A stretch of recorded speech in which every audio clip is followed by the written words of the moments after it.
নেতৃত্বের কথাতেই কাটমানি নিয়েছেন, এমনই অভিযোগ তুললেন তৃণমূল পঞ্চায়েত সদস্য। আর তারই বক্তব্যেই রাজনৈতিক চাঞ্চল্য ছড়িয়েছে কোচবিহার 1 নম্বর ব্লকের গুড়িয়াহাটি 1 নম্বর গ্রাম পঞ্চায়েতের ভারত কলোনির 140 নম্বর বুথে। রবিবার স্থানীয়রা তার বাড়ির সামনে এসে বিক্ষোভ দেখাতে শুরু করেন।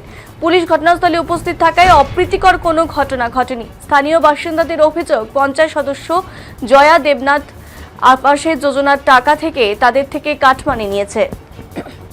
পাশাপাশি যারা টাকা দিতে অস্বীকার করেছে তাদের হুমকিও দেওয়া হয়েছে বলে অভিযোগ। যদিও এই দাবি অস্বীকার করেছেন অভিযুক্ত জয়া দেবনাথ। উল্টে তার যুক্তি, নেতৃত্ব বুথ সম্মেলন করতে বলেছিল এবং তার জন্যই তাকে টাকা জোগাড় করতে বলা হয়, তাই তিনি টাকা তুলেছেন। তিনি দলের জেলা নেতৃত্বের থেকে টাকা পাননি, আর তার স্বামী টোটো চালায়, তাই তার পক্ষে টাকা ফেরত দেওয়া সম্ভব নয়।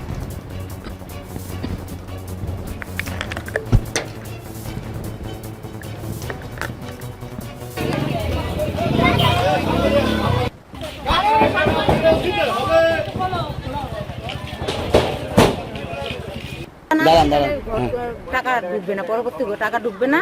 আর আমার বড় বাইরে বেরোলে পরে পরে ওরা মারবে, তাই বলছে। পরে আমি ওকে বলছি, পরে ও বলে কি এখন তো সব কিছু আইনা ফেলাইছে, এখন দিতে পারবো না।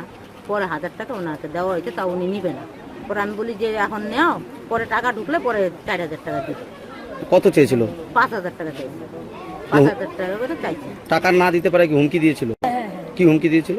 বলছে ওই যে আমার বড় দিদি বাইরে মানে কোম্পানিতে কাজ করে, তো বাইরে গেলে পরে মাইর দিব, রাস্তায় তেল দেখবার ডেড বডি পড়ে আছে। পঞ্চায়েত নিজে হুমকি দিত না তার স্বামী? পঞ্চায়েত নিজে হুমকি দিত। হ্যাঁ। তখন আতঙ্কে টাকা দিয়েছিলেন? হ্যাঁ। এখন কি টাকাটা ফেরত চাচ্ছেন? হ্যাঁ। বলে 3000 টাকা 5000 টাকা যদি না দিতে পারো রাস্তায় যাইতে পারবা না, কাজ করতে তোমার স্বামী, তোমার স্বামীর মার্ডার করবে। মানে কেন কেন 5000 টাকা যদি না দিতে পারি। এই 5000 টাকা কিসের জন্য চেয়েছিল? ওই যে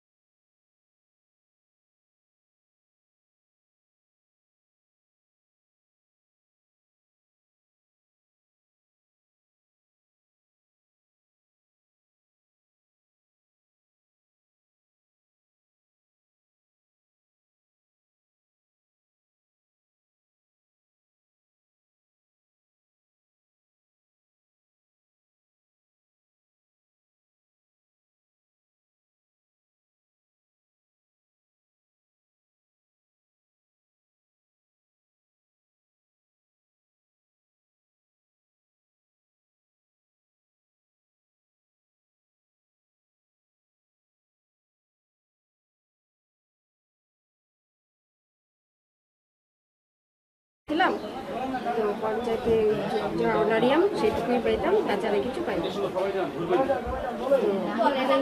বুথ সম্মেলন করার জন্য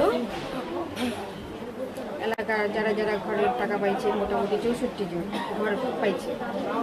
তো তার মধ্যে আমি সবাইকে বলছিলাম যে সবাই কিছু হেল্প করো। সবাই অনেকেই স্বেচ্ছায় হেল্প করছে, 1000 2000 যে যেরকম পারছে। 2-3 জন আছে 5000 টাকা দিয়েছে, ওকে আমি কোনো প্রেশার দিই না। আমি সেটা একদমই সেখানে প্রথমেই বলছি আমার বুথে সবাই গরিব লোক, তো ওরা ঘরই করতে পারবে না, তো টাকা কী করে দেবে? এতটুকু 1,20,000 টাকা তো আর ঘর হয় না। তো আমি ওদেরকে কাউকে প্রেশার দিই। ওই 64 জনের মধ্যে হয়তো 30 জন দিয়েছে, আর বাকি 30 জন দেয়নি, 34 জন হয়তো দেয়নি। আমি কাউকে কোনো প্রেশার দিই এরকম 1000 2000 করে দিয়েছে 30 জনের মধ্যে না। আমি সেরকম কোনোদিনও আমি এরকম ব্যবহার করব না, আমার এলাকার লোক সবাই জানে। কিন্তু আজকে যারা যারা এসছে সবগুলো মুখই আমার, পুরুষদের মুখ তো আমার সবই অচেনা, জানি না এরা কোথা থেকে এসছে, কাউকে আমি চিনতে পারছি না। আর মহিলাগুলো আমার এলাকারই, এরা আমার পাশেই ছিল এতদিন, এরা আমার পাশেই ছিল, আমার সঙ্গে মিটিং মিছিলে গিয়েছে অনেকেই।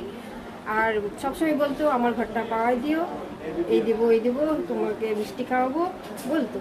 তো আজকে ওরা ওই ছেলেরা যারা পুরুষরা এসছে, কারোরই মুখ আমি বেশি চিনি না, বেশিরভাগই অচেনা, টোটালি অচেনা, মানে চিনতে পারছি না। এখন আমি তো বললাম সেটা বুথ সম্মেলনের জন্য আমি নিয়েছিলাম।